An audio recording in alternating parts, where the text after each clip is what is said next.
Puji dan syukur Allah Bapa Kerajaan di sorga, kembali kami mengucap syukur kepadamu Tuhan atas berkat dan kasih karunia-Mu, karena Engkau memberikan napas kehidupan di pada siang hari ini ya Tuhan. Ya Tuhan, sebentar lagi kami akan memulai aktivitas kami perkuliahan, yaitu mata kuliah Antropologi Budaya Batak yang disampaikan oleh Bapak dosen kami, yaitu Bapak Pendeta Barna Segian ya Bapak. Ya begitu juga ya Bapak, berikanlah kepada beliau kesehatan, kesabaran untuk mendidik kami ya Bapak, dan menyampaikan materi antropologi supaya kami bisa mengetahui dan menerapkan untuk di dunia pelayanan kami akan yang datang ya Tuhan. Begitu juga ya Tuhan, kami tidak lupa mendoakan kedua orang tua kami, dimanapun mereka berada, apapun mereka lakukan, karena Bapa yang memberkati mereka ya Bapa. Terpujilah Engkau ya Bapa, di dalam nama anak-Mu Tuhan Yesus Kristus, kami berdoa dan mengucap syukur. Amin. Amin. Terima kasih ya. Iya. Kita sudah tinggal satu kali lagi ini pertemuan. Dan bahan ini sebenarnya saya harapkan minggu lalu selesai, tetapi lanjutannya kita percepat saja ya, supaya kita sempat satu kali lagi. Oke. Ya, kita sudah membahas panjang lebar tentang konsep-konsep budaya Batak dengan latar belakang mitologi, juga produk budaya, bagaimana dalam sebuah sistem budaya menghasilkan karya-karya budaya, terutama dalam hal ini marga dan sistem marga dan dalihan Natulu dan produknya. Nah, jadi karena itu kita apa manfaat dari teori budaya dan konsep budaya Batak yang kita bicarakan ini ya. Dalam hal ini juga bagaimana mitologi Batak, antropologi Batak dapat kita manfaatkan, kita berdayakan dalam rangka tugas panggilan kita di tengah-tengah gereja ya. Nah, jadi karena itu bagaimanapun dan apapun konsep budaya serta latar belakang mitologi yang kita warisi, nah sekarang sebagai orang Kristen dan juga sebagai calon-calon pemimpin jemaat ya kepada kalian, bagaimana menggunakan itu secara kreatif, secara baik, supaya kita bukan hanya mewarisi budaya dan bukan hanya menganut dengan buta mitologi kita itu tanpa kritis ya, tanpa berpikir logis dan akademik. Nah, karena itu kita harus merevitalisasi. Jadi tanpa kita merevitalisasi bentuk-bentuk dan warisan nilai-nilai budaya kita, ya kita ya sama saja bukan seorang akademisi dan bukan seorang pemimpin. Nah, karena itu kemarin kita sudah membicarakan bagaimana merevitalisasi seni budaya Batak dalam rangka proyeksi nilai-nilai kekristenan. Dalam hal ini tentu sebagai pemimpin atau pendidik di tengah-tengah gereja, kita harus mentransfer atau merevitalisasi menjadi baru ya, diperbaharui, diberdayakan menjadi potensi untuk pelatihan, pembinaan, pendidikan karakter di dalam iman Kristen. Nah, karena itu kemarin kita sudah mulai menyinggung bagaimana nilai-nilai marga, dalihan Natulu, kekerabatan itu dalam wujudnya dalam kehidupan kekristenan kita yang aktual di masa kini, di masa modern dengan segala perkembangan budaya dan peradaban kita sekarang ya. Nah, jadi kemarin kita sudah masuk ke revitalisasi. Nah, sekarang kita mau membicarakan ada beberapa poin ya yang kita bisa revitalisasi dalam rangka nilai-nilai budaya Batak, nilai-nilai warisan teologi atau antropologi atau kosmologi Batak dalam wujud kekristenan, dalam praktek pelayanan kita masa kini sebagai orang Kristen di tengah-tengah gereja dan masyarakat Batak ya. Nah, jadi yang pertama ini dari tesis saya ya, yang lain nggak tahu apakah ada mempunyai temuan atau punya kesimpulan seperti ini, tetapi dari tesis dan penelitian saya, inilah sumbangsi saya sebagai seorang peneliti yang sudah mengupas ya bagaimana orang Batak dengan teologi atau dengan antropologinya, dengan mitosnya itu, dengan budayanya, memanfaatkan itu warisan-warisan yang sangat bernilai itu dalam kehidupan gereja orang Kristen sekarang ya. Nah, jadi ada 3. Yang pertama, demokrasi. Nah, dalam hal ini demokrasi yang kita maksudkan sehubungan dengan nilai-nilai budaya Batak adalah kesetaraan gender dan partisipasi. Nah, jadi kalau bicara gender di konteks budaya Batak sebenarnya tidak pas. Dalam arti budaya Batak tidak memahami manusia secara gender laki-laki dan perempuan, tetapi adalah dalam posisi Dalihan Natolu itu. Nah, karena itu kita sudah paham bahwa dalam strata ketiga posisi Dalihan Natolu itu salah satunya adalah Boru. Nah, tetapi Boru bukan dalam arti gender, tetapi dalam posisi sosial ya. Nah, karena itu kalau kita bicara tentang kesetaraan gender dalam konteks budaya Batak, bukan dalam arti laki-laki dan perempuan, tetapi dalam konsep Dalihan Natolu. Nah, tetapi nilai itu bisa kita terapkan untuk dijabarkan, untuk diimplementasikan dalam kehidupan modern sekarang yang tentu juga sudah mempunyai konsep manusia sebagai gender laki-laki dan gender perempuan.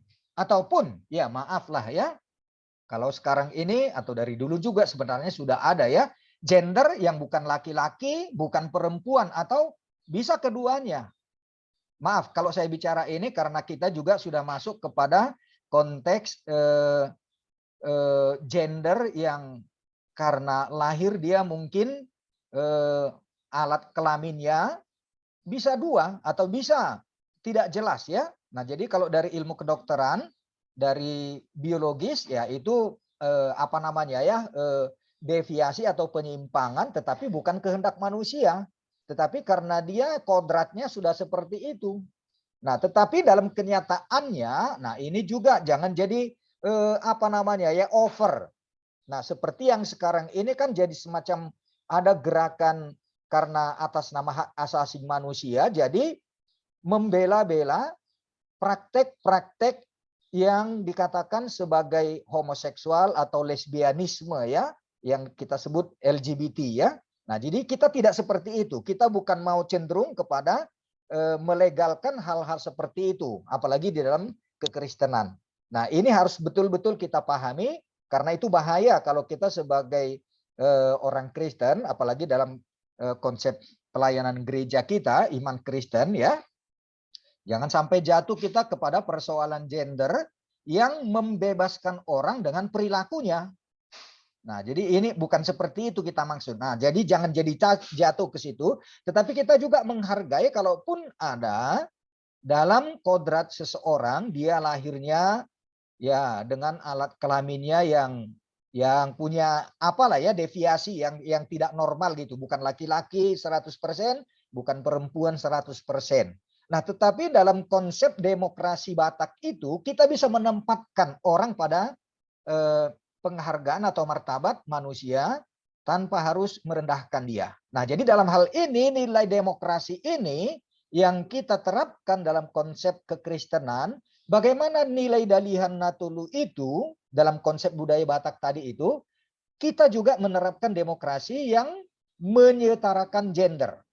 Bukan persoalan lagi gender laki-laki perempuan, bukan lagi gender kepada bukan itu.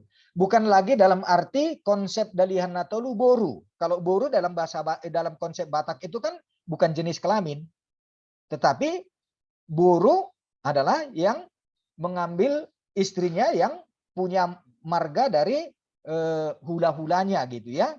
Nah, karena itu kesetaraan gender yang kita mau implementasikan dalam bentuk demokrasi modern kita sekarang, ya bagaimana kita menghargai orang walaupun masalah gendernya dia ada deviasi, ada yang laki-laki tetapi kelaminnya perempuan gitu, sifatnya laki-laki dan sebaliknya begitu ya.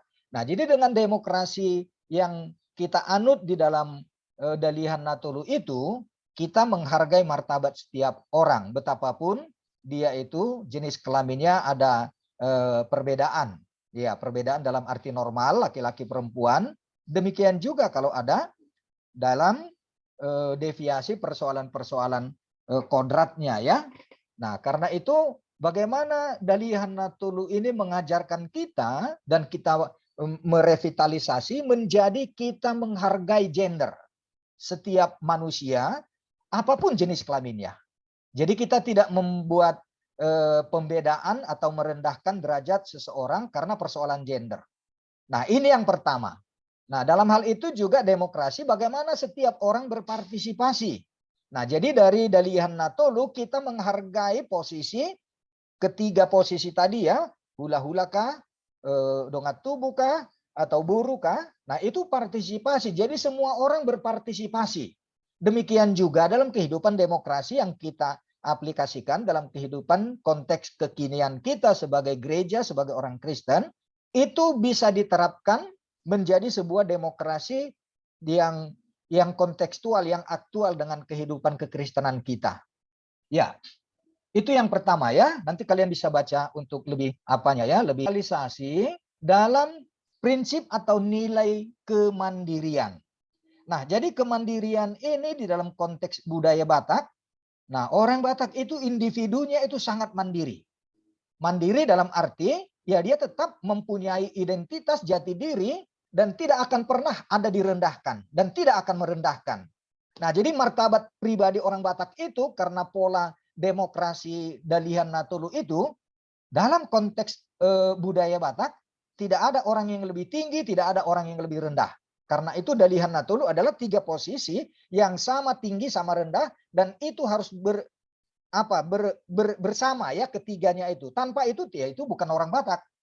Nah, jadi budaya Batak tidak akan bisa memisahkan salah satu dari ketiga posisi Dalihan Natolu itu. Nah, karena itu individu orang Batak itu sangat mandiri.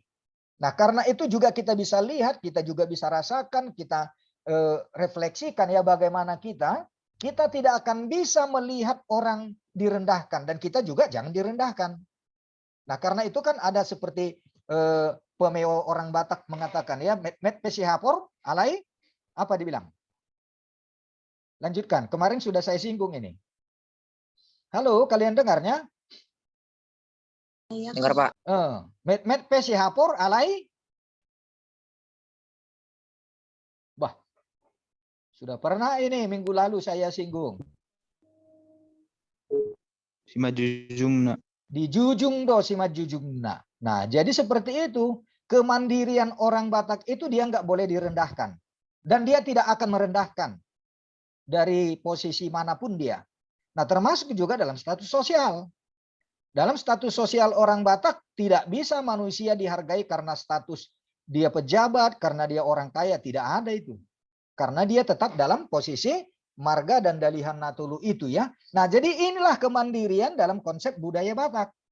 Nah, sekarang bagaimana kemandirian yang seperti itu diaplikasikan dalam konteks kehidupan kekristenan kita masa kini menjadi sebuah sikap yang bertumbuh menuju kedewasaan. Artinya, setiap pribadi, setiap individu orang Batak, dia akan semakin dewasa dan tetap menghargai dengan bertanggung jawab ya. Nah, jadi kemandirian orang Batak itu bukan mandiri dalam arti tidak ada relasi dengan orang lain, tetapi dalam kedewasaan. Nah, jadi kalau mandiri, orang selalu mengatakan, ya jangan ganggu aku tidak ganggu kau. Tetapi bukan seperti itu konsep di dalam kemandirian yang kita maksudkan ini ya. Nah, dalam arti bahwa seseorang yang sudah dewasa, dia mandiri tidak bergantung kepada orang lain, tetapi juga dia punya tanggung jawab kepada yang lainnya. Nah, jadi dalam konsep seperti ini, Dalihan Natolu memberikan nilai bagi kehidupan kekristenan kita sebagai orang Batak, jiwa dan sikap kemandirian dalam arti kedewasaan. Mandiri tetap bertanggung jawab. Nah, jadi itulah kedewasaan yang kita bisa direvitalisasi dari bagaimana karakter kepribadian orang Batak, dampak atau buah dari konsep budaya Dalihan Natolu itu. Nah, kemandirian seperti itulah yang dibutuhkan dalam kehidupan masyarakat dan juga gereja sepanjang zaman. Nah, karena itu kemandirian orang Batak Kristen, dia mandiri tidak menjadi beban bagi orang lain, tetapi juga rela untuk mengambil tanggung jawab untuk orang-orang yang memang patut untuk dibantu, didukung ya. Nah, jadi dengan demikian maka kemandirian, kedewasaan dalam iman Kristen yang kita warisi dari budaya atau nilai-nilai budaya Batak itu adalah kemandirian yang dewasa, yang bertanggung jawab. Nah, itu yang kedua. Penjelasan saya ini arah dari catatan saya ini ya. Nah, yang ketiga ini yang unik dan menarik. Nah, ini luar biasa ini budaya Batak kita itu ya. Apalagi kalau dengan konsep gorga-gorga dan rumah Batak kita itu ya. Dengan bagaimana struktur dan bagian-bagian dalam rumah Batak itu ya. Nah, jadi itu ada konsep raja yang imami. Artinya bagaimana kita menghayati kehidupan sebagai imam yang rajani dan raja yang imami dalam kehidupan Dalihan Natolu ya, seperti yang di Gorga Rumah Batak itu ya. Nah, jadi kehidupan yang seperti itu penuh dengan nilai-nilai muatan spiritual dalam arti ritual ya, termasuk juga tortor gondang Batak itu ya. Tidak ada orang yang menjadi penonton dalam hal tortor ya. Yang manortor itu juga dengan gondang itu adalah dalam relaan kepada Tuhan ya. Nah, karena itu dalam konsep yang seperti itu kita mendapatkan kemiripan dan ada relevansinya dengan kehidupan iman Kristen. Nah, jadi seperti di dalam di Petrus ya, 1 Petrus Imamat Am yang rajani itu ya, ya seperti itu juga yang menjadi teologinya Luther ya. Nah, jadi Luther itu sudah mereformasi gereja pada waktu itu sehingga surat Rasul Petrus yang dipakai oleh Martin Luther ya untuk menghilangkan bentuk-bentuk pengkultusan kepada orang-orang suci, kepada klerus, imam-imam ya. Nah, karena itu pemahaman teologi iman Kristen Protestan yang kita warisi dari Martin Luther sangat cocok dengan nilai-nilai spiritual di dalam budaya Batak yang sangat ritual, yang sangat kepada Tuhan semua. Nah, jadi akar raja do. Nah, orang Batak itu kan raja semua, buruni raja, anaknya raja, raja do sudi halak Batak. Dangadong hatuban, dangadong direndahkan. Tetapi dalam hal ritual spiritualitasnya ya sebagai raja yang imami atau imam yang rajani seperti yang dikatakan di dalam surat Petrus itu. Nah, jadi dengan nilai raja yang imami dan imam yang rajani itu sangat klop dengan iman Kristen, terutama Protestan ya. Kalau di Katolik ya masih terjadi itu klerus orang-orang suci dan ada pemisahan yang jelas antara kaum imam dengan awam ya, awam dengan itu sebagai umat dengan para pastor atau partohonannya ya. Tetapi di dalam iman Kristen Protestan itu betul-betul sudah diluruskan oleh teologi Martin Luther. Harus menjadi bagian dari kritik juga perendahan nilai imamat yang rajani itu karena ya kadang-kadang apalagi di beberapa periode terakhir pimpinan pendeta sentris ya. Nah, sebenarnya itu tidak sesuai ya dan juga tidak cocok dengan nilai-nilai Dalihan Natolu itu. Di si Batak yang kita atau struktur kita itu sangat penuh Tuhan ya, dan itu sikapnya sangat raja gitu ya. Raja artinya sopan, hormat. Karena itu dalam rumah Batak itu betapa itu dan tidak terjadi ada penyimpangan-penyimpangan atau pelanggaran-pelanggaran moral dan seksual di situ.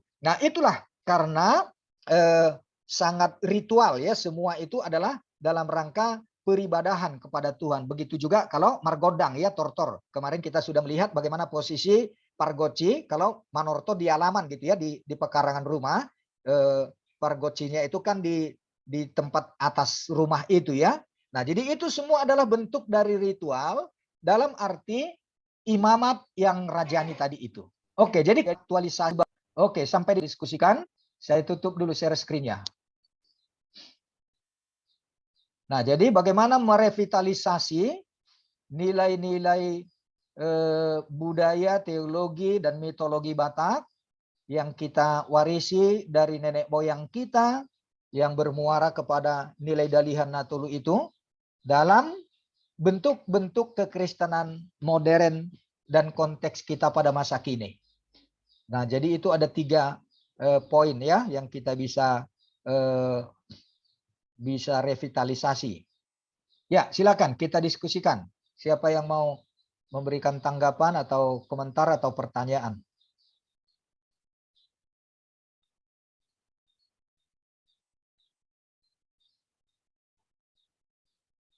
Halo, silakan.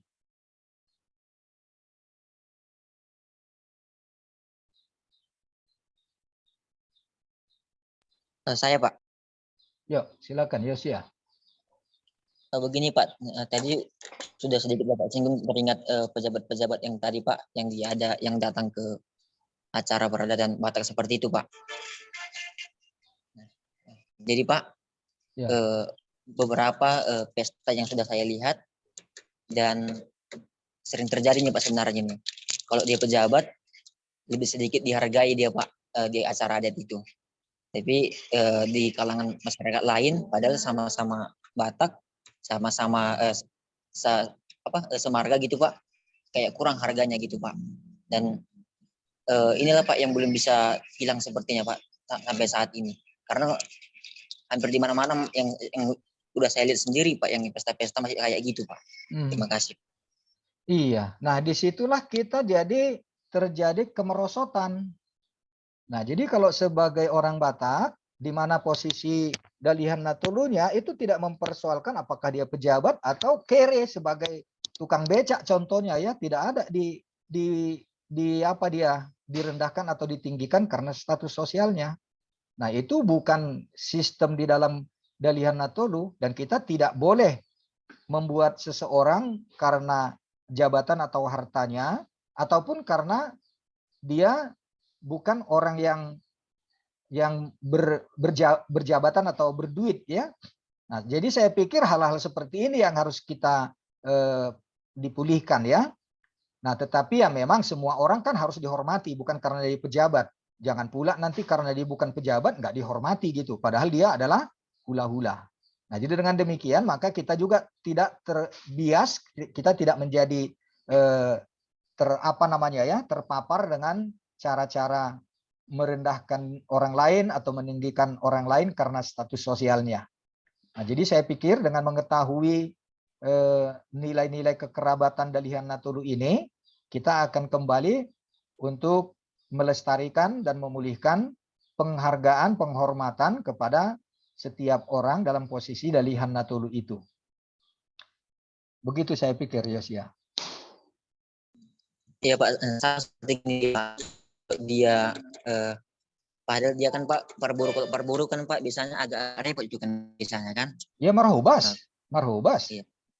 Tapi ini Pak karena ada sedikit jabatannya rata-rata Pak yang saya lihat sendiri kayak beda sendiri gitulah Pak. Oh. Nah, mungkin bisa saja spontanitas seseorang atau orang banyak spontanitasnya untuk menghormati kalau dia pejabat ya.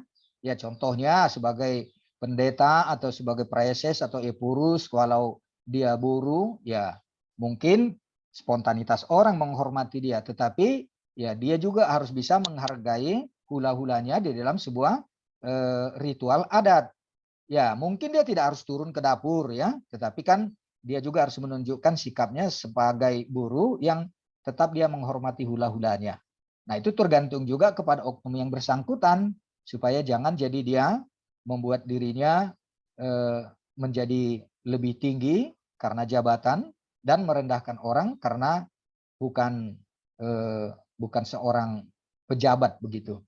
Nah, tergantung ya saya pikir secara manusiawi kita juga punya rasa hormat dan juga setiap orang yang dihormati juga jangan jadi merendahkan kepada orang lain karena jabatannya. Saya pikir itu manusiawi dan harus bisa dinetralisir oleh masing-masing pihak. Oke, begitu Yosia. Baik Pak, terima kasih. Yuk, silakan. Siapa lagi? Simon, silakan. Baik, terima kasih Pak. Saya ingin memberikan tanggapan tentang kesetaraan gender Pak. Ya. Ya, sebelumnya Pak, kalau ada nanti yang salah. Sebenarnya saya juga kurang berani untuk menyatakannya, Pak. Karena ada di istilah Batak rebana posok gitu, Pak. Tentang kesetaraan gender ini, Pak. Ya. Ternyata sampai sekarang juga, Pak, status dari seorang perempuan seperti terlihat dibelakangkan gitu, Pak. Baik dari segi apapun itu, Pak. Misalnya, yang pertama itu dengan adanya pembagi warisan orang tua, Pak. Ya. Mana perempuan ini sepertinya tidak ikut dalam pembagian harta gitu, Pak, warisan. Ya. Lalu mengapa ini terjadi? Apakah karena si perempuan ini akan diambil atau dinikahi dengan marga lain? Apakah si perempuan ini bukan anak dari si orang tua tersebut? Kira-kira seperti itu, Pak. Dan yang kemudian saya juga pernah membaca, Pak, dari bukunya Patik dan Dohot Uhum Halak Batak. Dalam segi perkawinan juga, Pak, perempuan ini tidak pantas untuk ngapa-ngapain selain di dapur. Untuk memberikan pendapat juga di marga suaminya, dia tidak bisa. Jika si perempuan pergi meninggalkan suaminya karena baik itu sekalipun karena kekerasan, ya keluarga si pihak perempuan harus membayar 10 kali lipat dari penamut, kira-kira seperti itu, Pak. Bahkan terlebih di perkampungan ini juga, Pak, sampai di gereja, baik di pemerintahan juga, perempuan ini seperti kurang dihargai seperti itu, Pak, kira-kira, Pak. Betul. Ya. Oke, gitu. Iya, Pak, demikian, Pak. Iya. Nah, jadi memang ada sajalah yang saya katakan deviasi atau kemerosotan atau degradasi ya. Jadi terkikis nilai-nilai luhur itu. Nah, itu ya memang dalam satu komunitas atau pribadi orang-orang tertentu hal seperti itu bisa saja terjadi. Cuma ya bagaimana kekerabatan Dalihan Natulu itu betul-betul bisa ditegakkan oleh setiap tokoh-tokoh marga, mestinya harus ada. Nah, jadi ada memang dalam kasus-kasus pembagian warisan yang kamu maksudkan itu karena di dalam intern keluarga, dalam arti domestik ya, urusan domestik itu.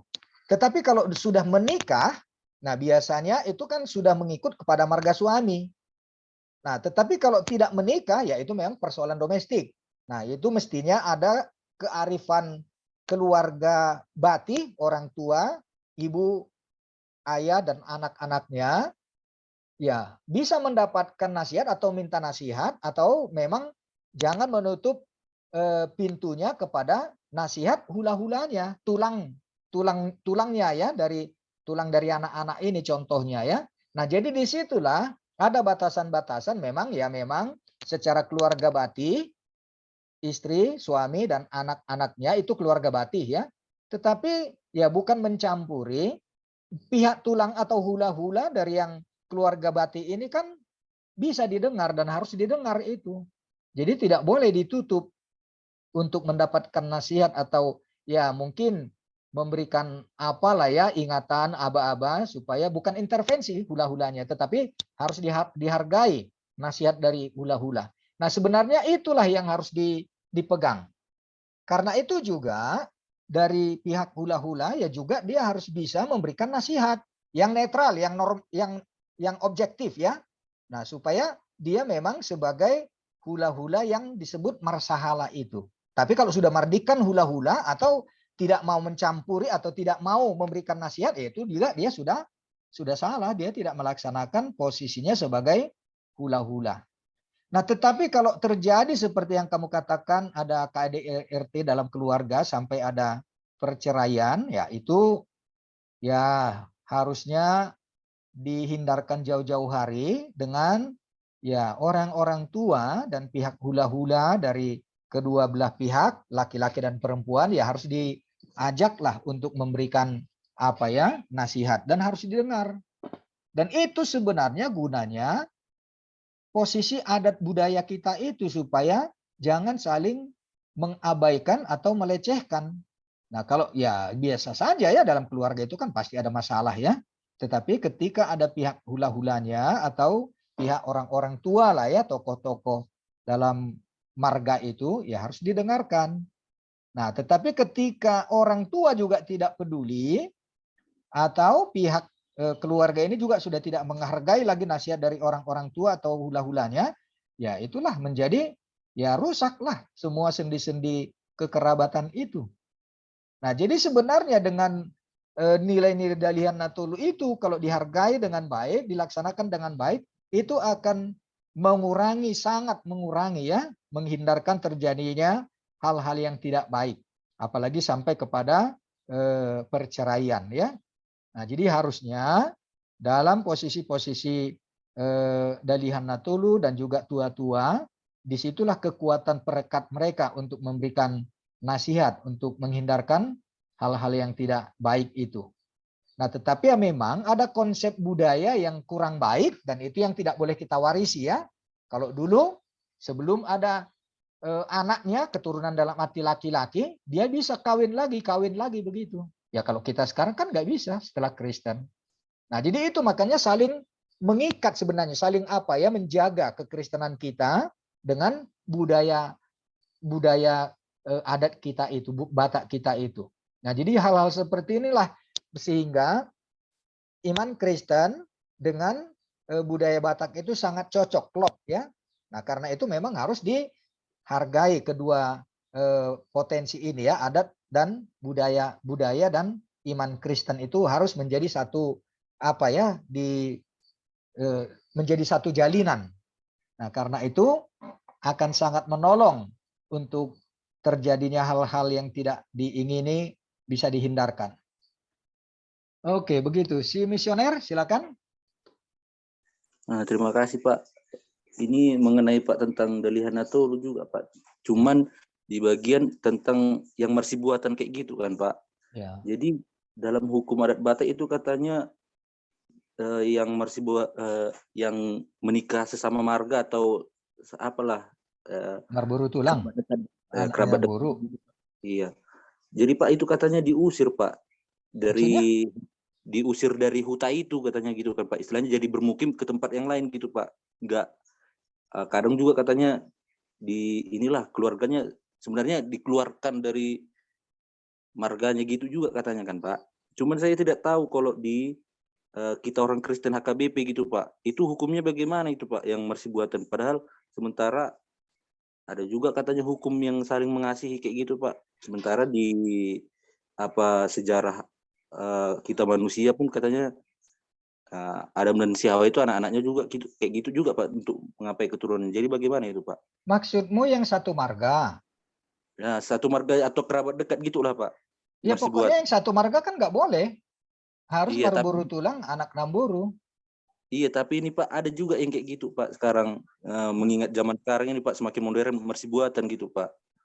Marsi buatan yang anak Namburunya baru sesama marga gitu Pak. Ya kalau Marpariban ya memang itu yang kita patron di dalam budaya Batak. Tetapi kalau samarga ya memang dilarang itu nggak boleh. Itu sudah penyimpangan itu kalau yang satu marga. Walaupun masih jauh. Iya Pak. Jadi Pak di HKBP itu hukumnya bagaimana itu Pak? Ya itu memang aturan HKBP kan sudah menetapkan hal seperti itu juga. Nggak boleh kalau yang satu marga. Tetapi yang disarankan juga yang disetujui oleh gereja yang Marpariban. Bukan satu marga, tapi Marpariban. Itu disetujui oleh gereja. Lah itulah Pak. Ada di seputaran inilah Pak yang pernah saya kenal lagi itu kan Pak. Marsi buatannya memang. Jadi orang ini juga istilahnya jadi di ruasnya HKBP juga Pak. Jadi berarti kan kata lainnya mereka udah dipasu-pasu gitu Pak. Biarpun yang marsi buatan ini Pak. Jadi saya bingung ini Pak, ini kena RPP dulu lalu dibolehkan atau gimana ini Pak? Nggak boleh lah kalau memang sudah kena RPP masa dipasu-pasu. Tapi kurang jelas saya yang kamu maksudkan ini, yang tidak boleh itu, yang Marpariban atau yang samarga? Yang samarga Pak. Ya kalau itu sih sudah pasti. HKBP juga nggak menyetujui itu karena adat tidak menyetujui.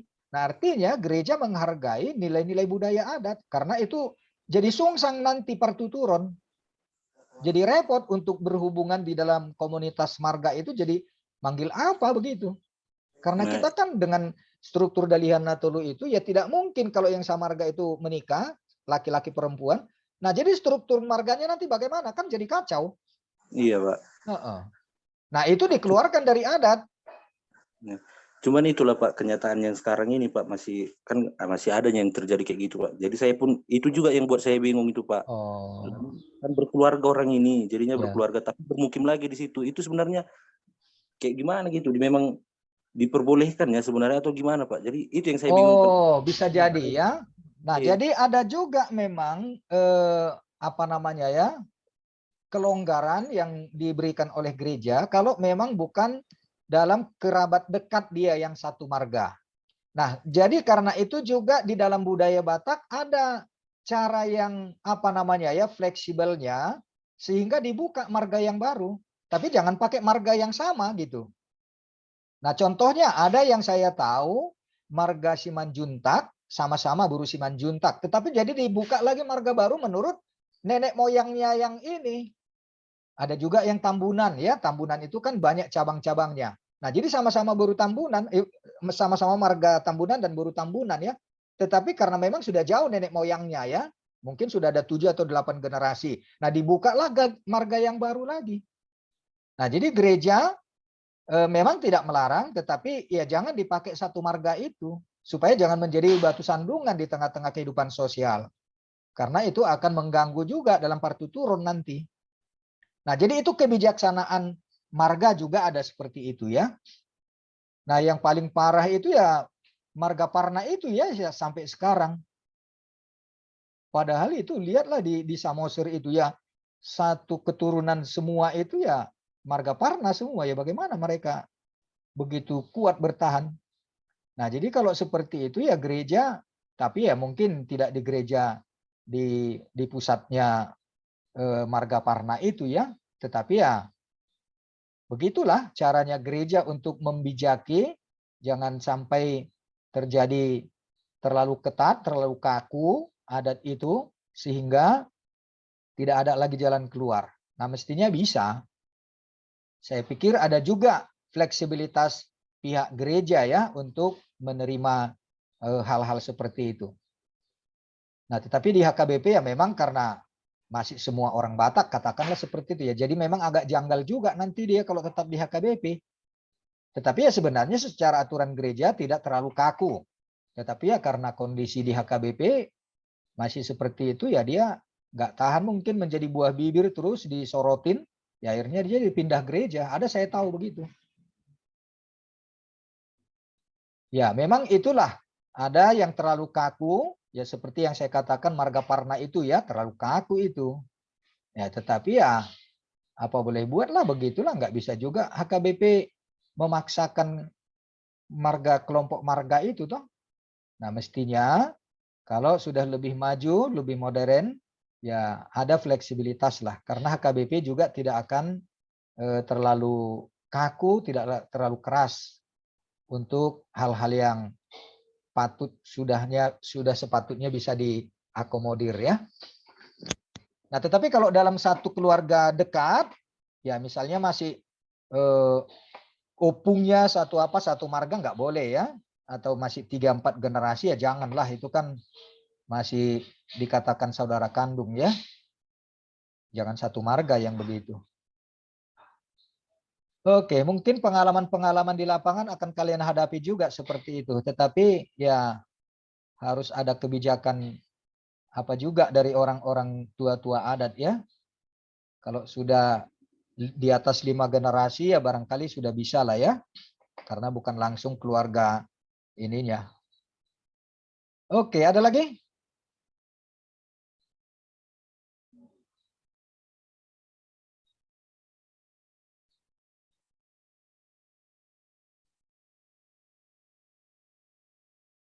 Ya, nanti kalian bacalah itu selengkapnya ya. Kita akan masuk ke materi yang berikutnya. Revitalisasi praktek seni budaya Batak bagi pendidikan agama Kristen, pendidikan iman Kristen ya. Kalau tadi itu nilainya ya, dalam bentuk karya nyata. Nah, jadi revitalisasi seni budaya dan antropologi Batak dalam produk budayanya yang kita juga bisa menerapkan bagaimana produk di dalam budaya Batak dulu, tetapi dengan konsep iman Kristen. Nah, jadi di sini saya ada mencantumkan, ada 3 poin juga ya, untuk revitalisasi praktek seni budaya. Kalau tadi nilai-nilai ya, ini prakteknya, dalam arti produk ada benda atau barangnya. Nah, jadi yang pertama tentang mitos si Raja Batak. Nah, jadi kemarin kreatifnya nenek moyang kita itu membuat cerita si Raja Batak itu ya, itu kreatif sekali itu. Luar biasa itu nenek moyang kita bisa menciptakan mitos seperti itu. Ya walaupun ya secara akademik ya nggak mungkin itu kan. Masa ada manusia turun dari langit? Tidak ada itu, manusia setengah dewa, nggak ada itu. Itu kan mitos. Makanya itu yang kita katakan mitos. Karena tidak mungkin secara ilmiah, tidak mungkin itu. Tetapi itu menjadi sebuah karya. Itu sebuah karya budaya. Nah sekarang bagaimana itu dimanfaatkan juga untuk produk-produk karya iman dalam kehidupan iman Kristen. Nah, karena itu saya katakan di sini menciptakan mitos Kristen Batak. Nah, itu makanya saya minta kalian kemarin itu membuat tugas ya, melaporkan mitos-mitos atau legenda atau upama-upasa yang ada beredar di masyarakat yang kita juga bisa gunakan itu dalam kerangka pendidikan iman Kristen, dalam rangka transfer iman ya. Nah, jadi kita bukan hanya mewarisi nilai-nilai dari konsep budaya Batak, tetapi kita bisa mentransfernya menjadi cara kita untuk membuat juga karya iman ya. Kalau itu tadi karya budaya, sekarang karya iman. Nah, jadi salah mengenal bagaimana mitos si Raja Batak itu dan juga legenda-legenda yang banyak ada beredar di berbagai tempat di kita orang Batak ya. Nah, sekarang bagaimana menciptakan mitos Kristen Batak? Salah satu contoh ya. Nah, acap kali kalau di tempat-tempat yang kita katakan keramat. Nah, misalnya ada apa namanya? Kolam atau apa begitu ya, mata air. Di situ ada Ihan Batak, ada di kampung Siagian di apa sana ya, di Bonanduluk itu ya, Baligi ke dalam sana itu ya. Nah, di situ air Sirambe katanya. Nah, di situ dulu banyak sekali Ihan Batak. Dan itu dimitoskan. Nah, katanya mitosnya itu kalau ada orang mengambil ikan dari lokasi itu, adalah ikannya itu hidup atau orangnya sakit gitu kan. Nah, jadi itu mitos. Itu dikembangkan. Nah, jadi kalau orang yang mengambil itu, ya dia sudah merusak alam kan. Nah, di Minang juga banyak seperti itu ya. Nah, jadi karena itu kita harus menciptakan mitos Kristen Batak. Nah, jadi bukan karena dia takut ada hantunya, ada keramatnya, tetapi ya kita menghargai karena itu alam ciptaan Tuhan yang memang harus dijaga. Bukan karena dia keramat ada hantunya, bukan. Nah, tetapi kalau kita sudah mempunyai warisan mitos Batak yang ada tahyulnya seperti itu, ya kita perbaiki orientasinya bukan karena ada keramat, ada hantu, setan segala macamnya di situ ya, tetapi karena memang itu dipelihara oleh Tuhan, dijadikan Tuhan di tempat itu sehingga bisa berkembang Ihan Batak itu di situ dengan baik ya. Nah, karena itu kita juga mengajarkan kepada masyarakat ya jangan karena takut kepada mitos tetapi karena menghargai karya Tuhan. Nah, di situ kita bisa menciptakan mitos Kristen Batak. Nah, karena itu juga kita harus menyediakan juga media supaya itu menjadi pembelajaran, menjadi kesempatan untuk orang datang belajar dan mengerti bagaimana ciptaan Tuhan, melestarikan alam dan menjaga kebersihan dan segala macam ya. Terkait cinta muda ya, dan orang-orang tua juga bisa nimbrung di situ untuk memberikan nasihat. Nah, itu menjadi nilai mitos Kristen Batak. Nah, jadi Kristen Batak itu memperbaharui, merevitalisasi bagaimana dulu mitos tempat keramat itu sekarang dialihkan menjadi mitos Kristen Batak. Nah, cerita itu bisa saja diceritakan, tetapi setelah kita Kristen sekarang bukan lagi orientasinya kepada adanya roh-roh atau hantu-hantu segala macam keramat-keramat itu. Nah, itu yang pertama. Bagaimana menciptakan mitos Kristen Batak? Mitos itu perlu dan sangat baik digunakan untuk melestarikan nilai-nilai, untuk membuat sebuah karakter hidup. Pertama, mitos yang bermuatan nilai-nilai spiritual iman Kristen. Nah, kemudian yang kedua, kalau kita kemarin sudah membicarakan bagaimana partaganing atau permusik itu kan dikatakan sebagai Batara Guru Hundul ya. Dia sebagai representasi dari Debata Banua Ginjang. Karena itu tempatnya adalah di para-para tempat yang atas itu dia. Margo. Jadi dia itu representasi dari Debata Banua Ginjang. Konsep budaya Batak, bagaimana pelayanan orang-orang yang melakukan yang seperti itu di konteks budaya Batak. Ada kelas yang dulu ya. Nah, tetapi kalau Parbaringin itu kan karena spiritualnya. Dia itu tokoh spiritual di dalam kepribadiannya yang kita katakan ya sepertinya bisa memanggil hujan. Ya kalau misalnya dulu di dunia pertanian di Tapanuli itu selalu ada peran Parbaringin itu. Nah, tetapi setelah kita Kristen, nah bagaimana peran seperti itu juga ada orang-orang yang memang dihormati, tokoh-tokoh orang-orang tua atau yang rajin malam minggu gitu ya, tokoh gereja atau di kampung itu sebagai panutan dia, Ringgas Maradat, Ringgas Tugareja. Nah, karena itu dia juga menjadi pelayan, dianggap sebagai partohonan dia, walaupun di gereja mungkin dia bukan partohonan.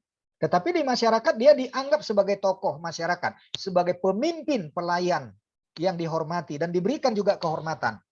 Nah, sebenarnya kalau kita telisik, bagaimana Nomensen diberikan gelar opui oleh tua-tua adat Batak dulu, ya karena itu. Karena dia dihormati, betul-betul dia sebagai orang yang punya karisma ya Nomensen itu. Makanya budaya Batak memberikan kehormatan bagi Nomensen dengan gelar opui. Dan itu gelar yang pribadi bagi dia, bukan turun-temurun. Bukan karena dia punya punya keturunan, bukan karena diwarisi keturunan. Nah, jadi ini yang kita harapkan juga dalam proses bagaimana menghargai ada orang-orang tertentu karena memang dia orang yang sopan, yang patut ditiru, diteladani, ya ramah dan partamue gitu ya. Ya. Dengan kehidupan yang seperti itu, orang-orang yang seperti inilah kita hargai sebagai pemimpin. Nah, itu juga makanya dalam sejarahnya di HKBP yang disebut Sintua itu ya dari tokoh-tokoh adat seperti itu, tokoh masyarakat itu. Nah, jadi dia diangkat menjadi Sintua, dipakai di gereja, dia dihormati.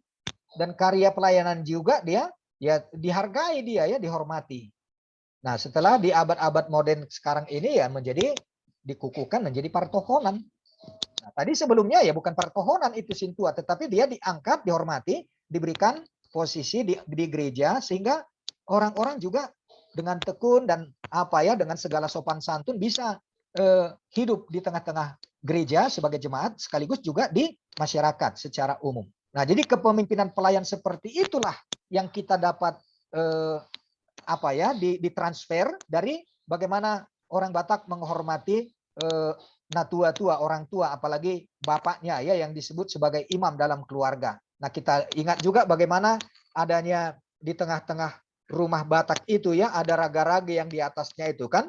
Nah, itu bapak atau ayah dalam keluarga itu yang harus memimpin, ada ritual di situ. Walaupun tadinya ya itu memang ya kita katakan si pilih lah ya. Ya karena kita sudah beriman Kristen sekarang. Itu yang menjaga relasi kosmik mereka di antara sesama mereka maupun kepada alam secara luas menjadi ada harmonis kehidupan di tengah-tengah keluarga itu, tidak akan terjadi ada penyimpangan di situ.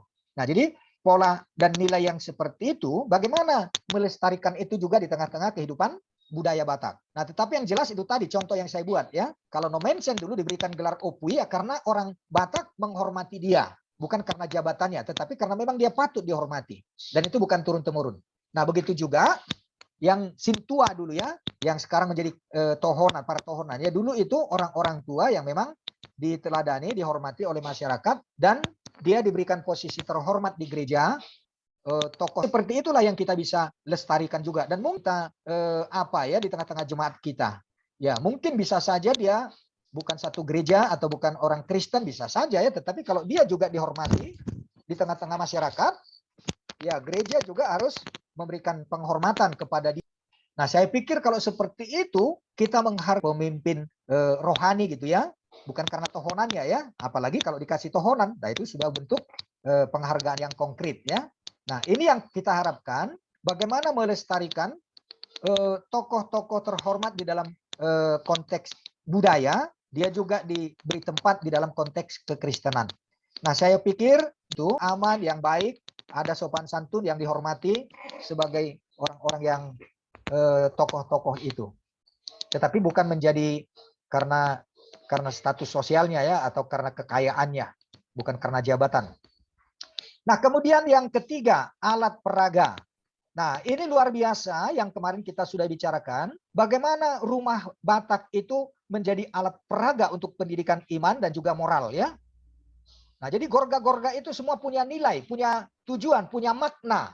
Dan itulah yang membuat mereka menghargai satu-satu rumah atau benda atau lingkungan, membuat orang bisa kehidupannya juga teratur, tertib, dan tidak terjadi di situ penyimpangan-penyimpangan atau pelanggaran atau kejahatan ya. Nah, jadi bagaimana membangun alat peraga yang seperti itu dalam konteks kekristenan?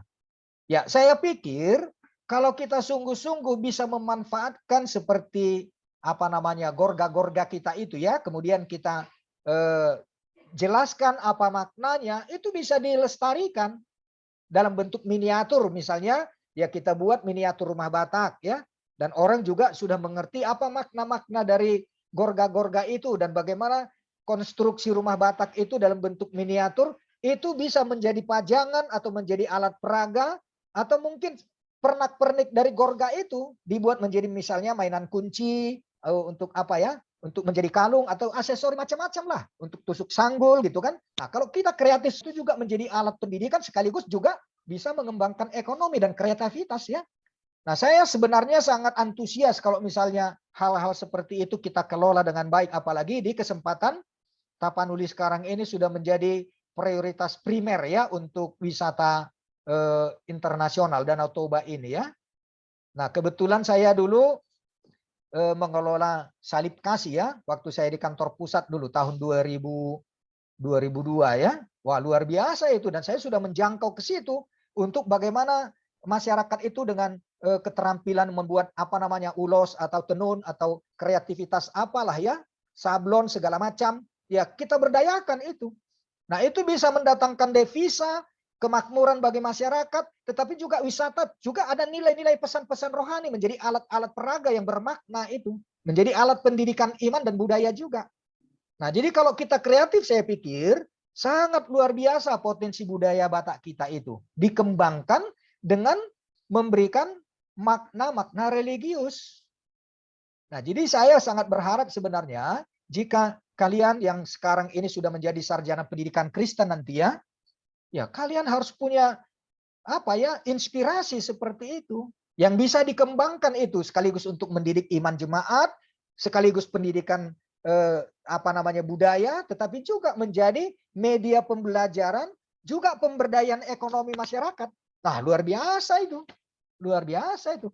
Nah, jadi seperti Bali, lihatlah Bali itu ya. Bagaimana mereka, agama mereka, budaya mereka tidak terganggu, mereka melakukan ritual, tetapi menjadi tontonan bagi orang turis yang datang itu, dan devisa itu mendatangkan keuntungan bagi mereka secara ekonomi.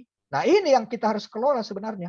Nah, tetapi termasuk juga sayang kita ini kan jadi jatuh kepada materialistis ya, apalagi sekarang ini masih gulut mahita karena marhamarang ya, hak waris atas tanah dan dijual ya. Nah, itu sudah betul-betul merusak nilai budaya dan juga spiritualitas kita jadi rusak di situ. Kalau di Bali itu mana ada tanah dijual, itu menjadi aset milik saham kepemilikannya orang Bali. Nah, kenapa kita nggak bisa mengerjakan seperti itu?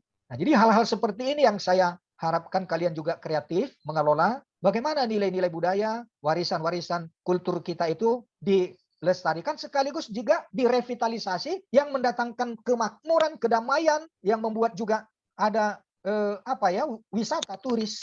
Dan itu juga menjadi pewarisan iman. Wah, luar biasa kita ini.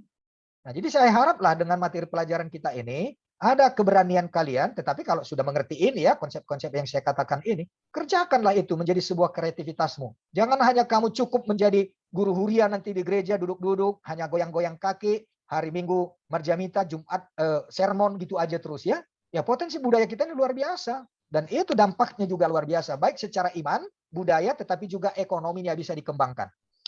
Oke, saya pikir sampai di situlah supaya kita juga bisa membaca dengan lebih teliti ya. Ini ada kesimpulan dan saran lanjutannya bisa kalian baca. Tetapi ini adalah hasil dari tesis saya ya, supaya kalian juga karya saya ini untuk kalian kembangkan. Banyak sekali yang kita bisa kerjakan sebenarnya setelah kita menjadi orang Kristen. Dan jangan fanatik, dan apalagi jangan jadi anti kepada budaya. Nah, karena itu saya tutup dulu sharing apa kita ini, share screen-nya supaya kita bisa diskusi. Oke, saya harap ini menjadi bagian yang untuk minggu depan kalian saya harapkan sudah bisa melanjutkan sendiri. Dan apa yang sudah saya sampaikan ini dari hasil tesis saya, kalau kalian gumuli, kalian gali, kalian jadi sumber inspirasi, saya percaya akan banyak untungnya buat kalian dan juga buat HKBP ya, buat gereja kita, juga untuk masyarakat secara umum. Nah, semoga dengan materi ini kalian bisa terinspirasi dan tergerak, berminat ya, ada manfaatnya kita belajar antropologi budaya Batak ini. Ya, silakan kita diskusikan.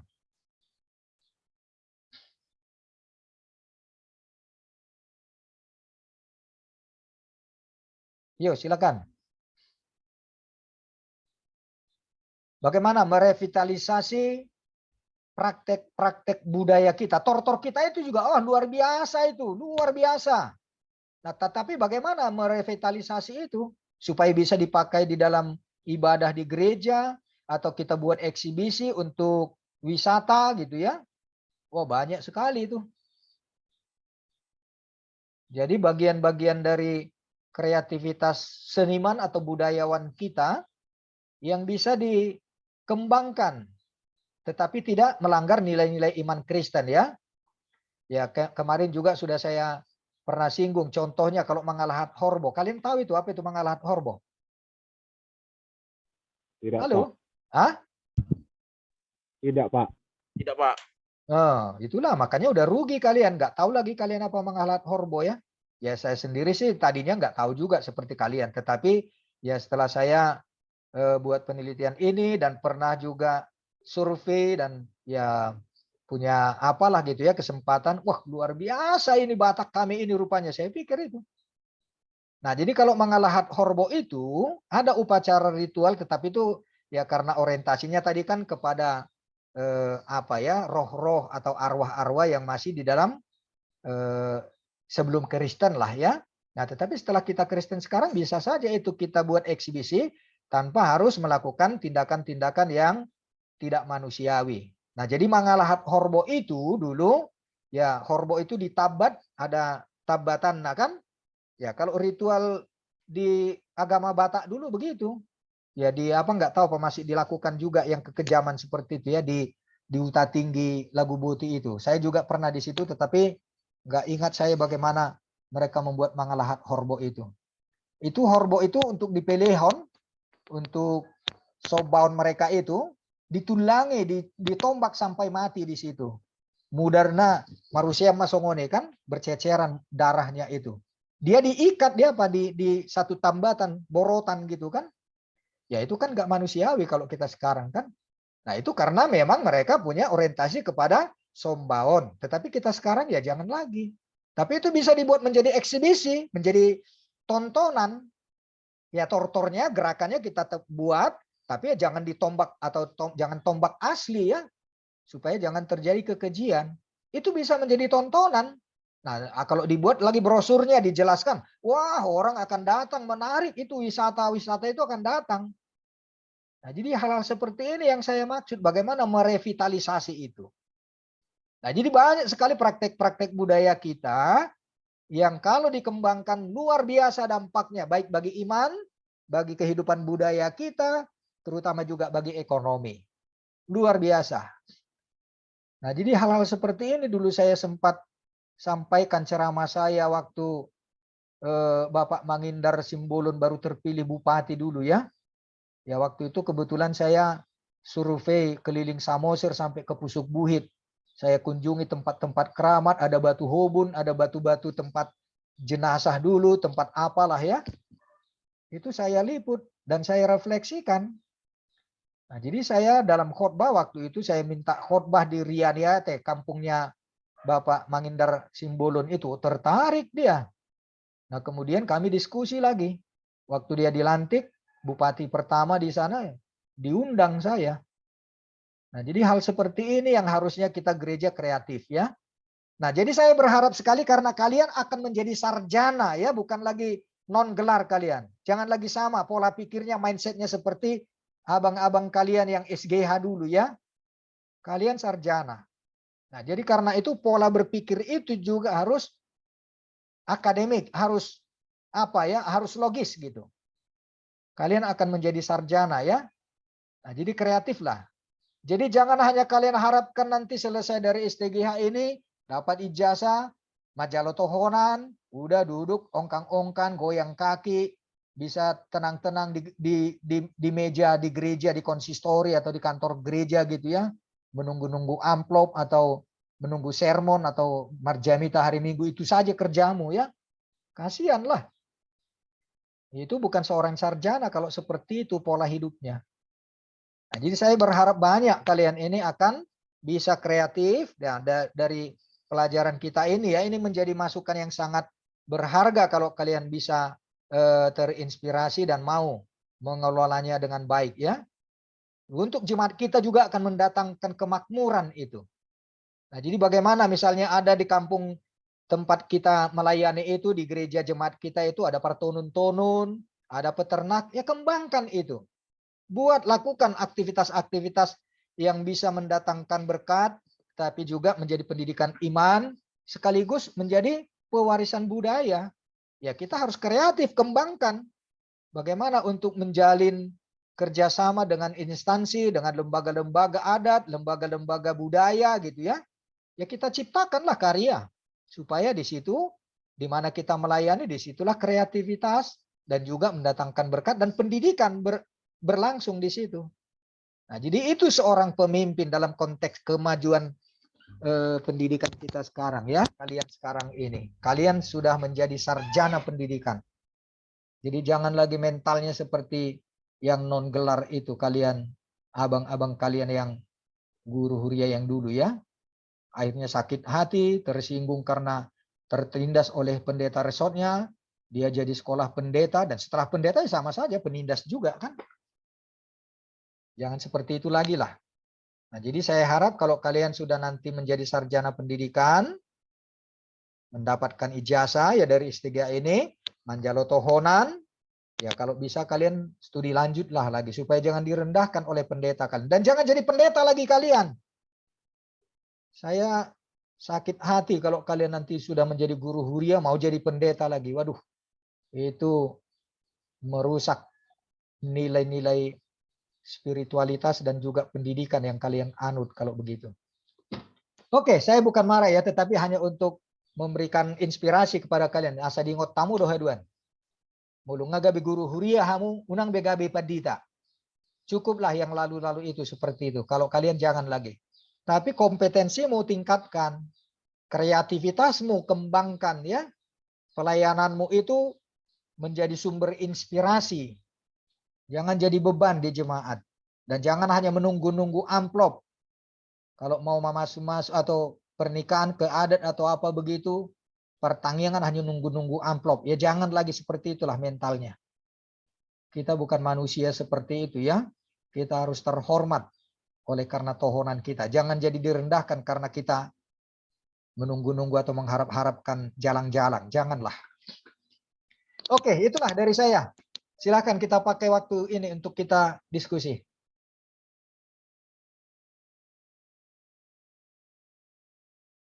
Halo. Jangan tidur kalian.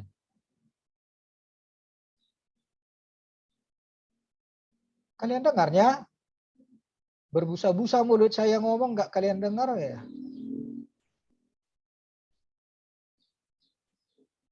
Halo, Didi Arohamo. Halo Pak. Oh. Iya Pak. Ya, silakan kasih tanggapan. Apa responmu? Ayo manang nasoyatu si hamu do nahudoki? Ngertinya kalian yang kayak saya bilang itu? Dia tusian Pak. Oh. Baik Majo, responmu. Apa tanggapanmu atau pertanyaanmu? Ayo, Dion.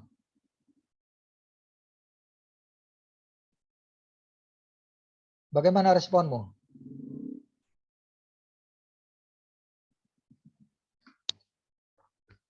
Halo. Jangan tidur-tidur aja lah. Ayo, buat tanggapan atau ada pertanyaan, silakan. Saya Pak, bisa Pak? Silakan, Raja.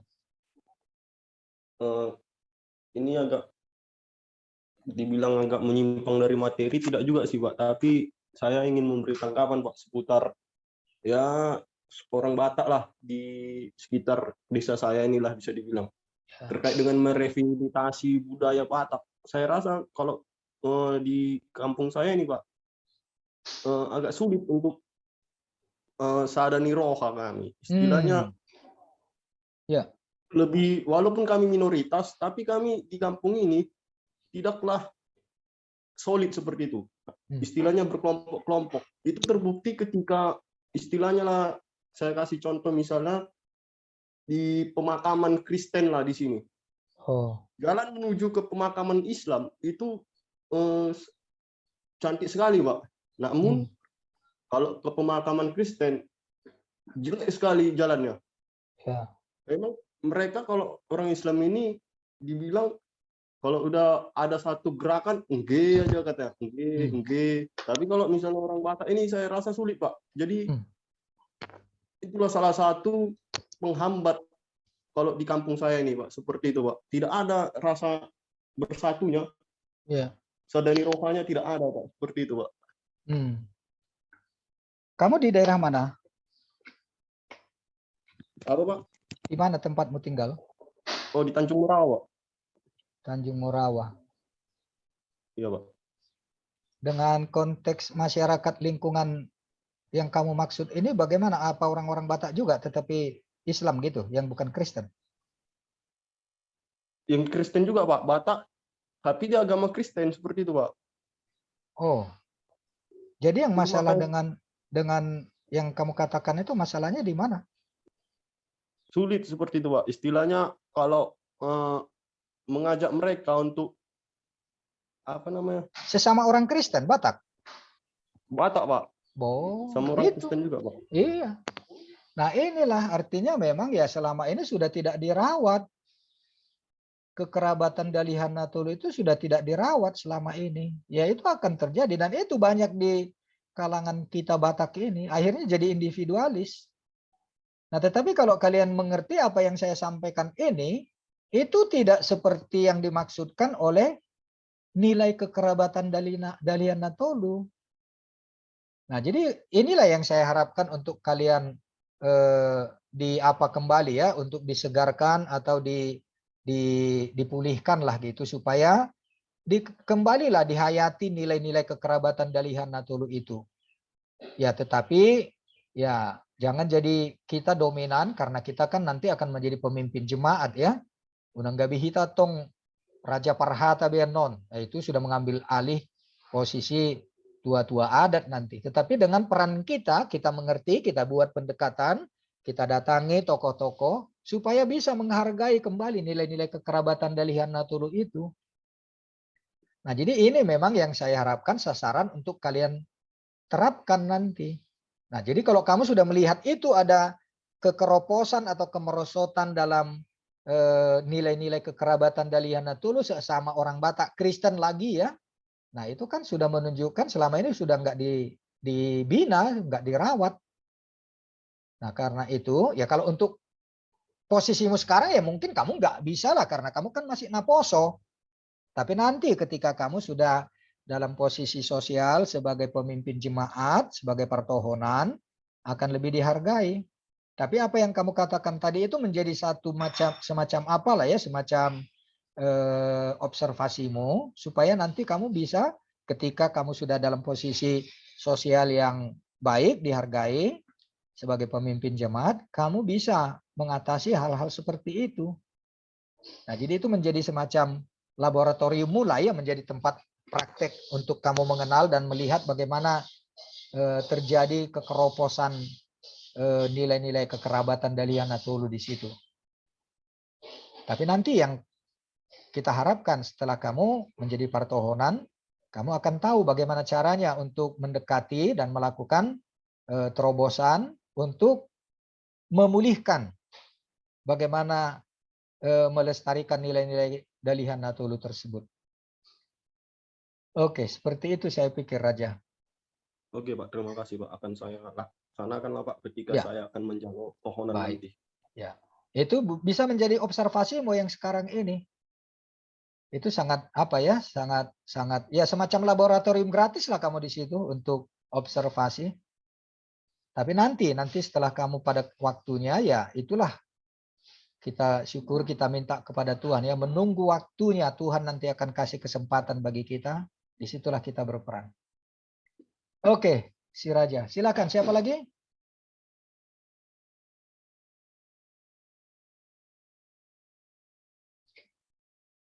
Halo, yang lain silakan.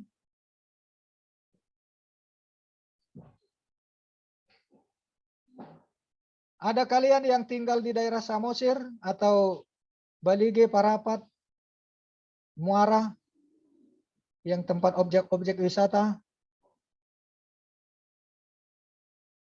Halo.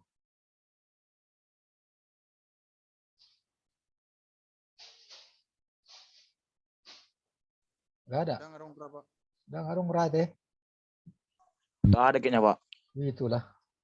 Ya kalau seandainya normal situasi kita ini, saya sih pengen membuat semacam apa ya, anjang sana atau studi apa namanya, studi lapangan untuk kita belajar dari konteks perkembangan kawasan Danau Toba ini sekarang. Tapi karena kondisi kita nggak memungkinkan. Oke lah. Masih ada? Kalau enggak, supaya kita akhiri. Nah, jadi bacalah dengan lebih teliti, rinci apa yang sudah saya kirim. Kemudian tadi itu ada yang saya tidak singgung, tetapi kalian bacalah, itu bonusnya ya.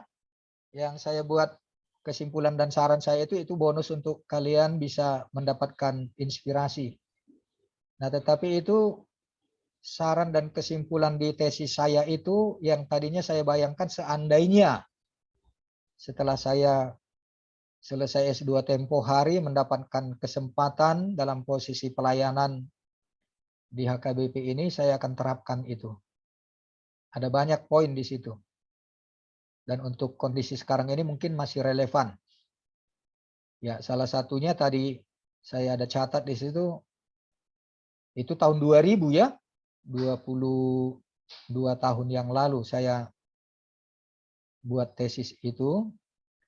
Di situ sudah saya sarankan, mestinya HKBP sudah punya stasiun televisi sendiri. Nah, luar biasa lah, yang jaringan internasional. Ya, wah luar biasa lah kalau HKBP dulu 20 tahun dulu udah bisa punya stasiun televisi.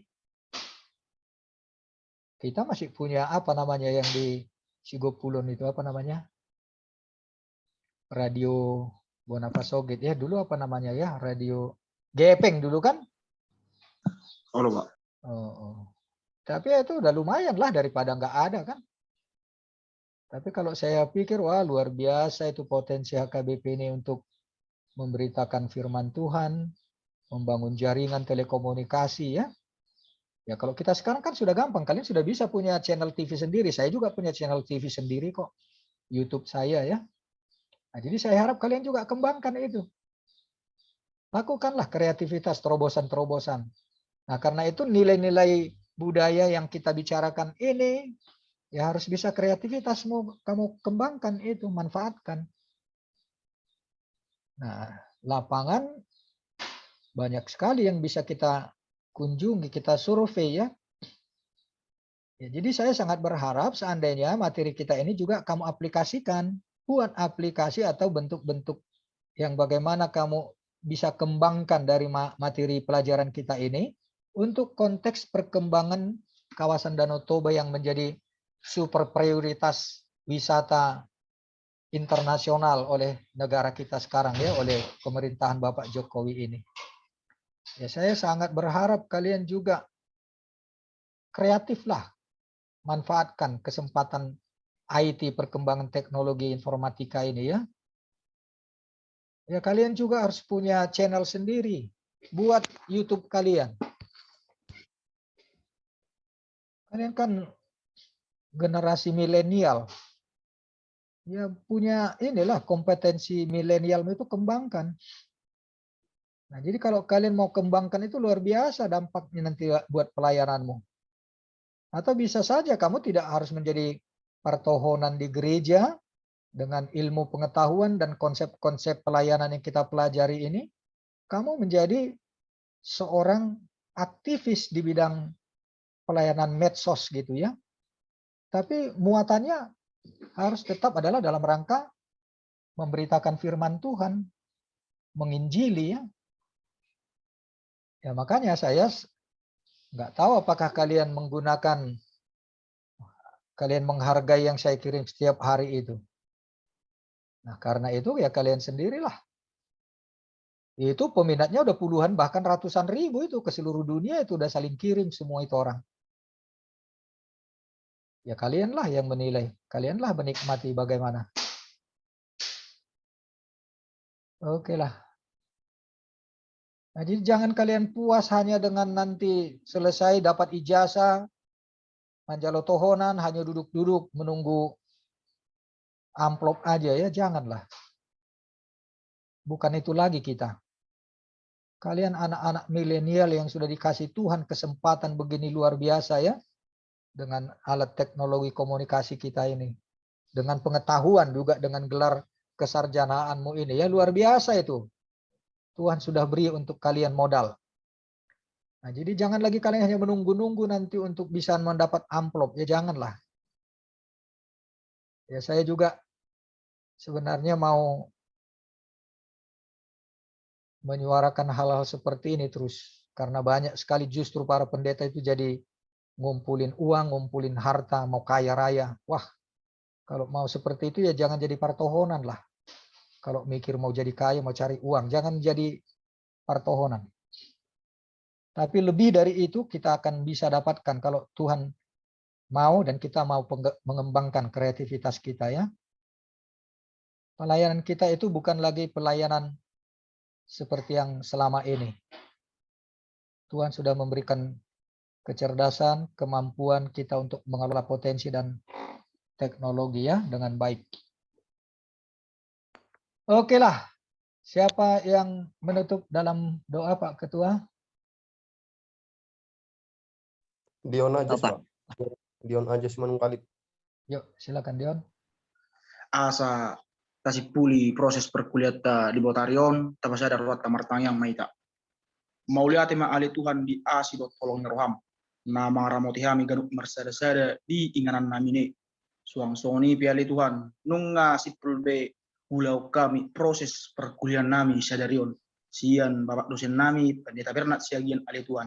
Sayang gia male Tuhan, akka ahana hufar siajari hami, akka ahana di patorang ni bapak dosen nami, boy marguna dinggulu nami, terlumobi itu pelayanan nami itu juluan nyari. Suang soni ahli Tuhan hutangnya kau kami, bapak dosen nami, pendeta Bernat siagian beserta keluarga, pasu-pasu jalan ramoti nasida. Leo dinasida hai pason dok gajang nomor ale Tuhan. Asa boy mapar murid kami. Jala mengajar kami sudah yakka anak pondok ale Tuhan. Yakka ulan nami ale Tuhan sadarion pasu-pasu jalan ramoti kami. Lihat di kami hai pason dan marsada-sada di bagasan Kristus Yesus asi marham. Amin. Amin. Terima kasih ya. Selamat sore. Pak Ketua tolong dibuat daftar hadirnya ya. Yuk, sehat-sehat ya.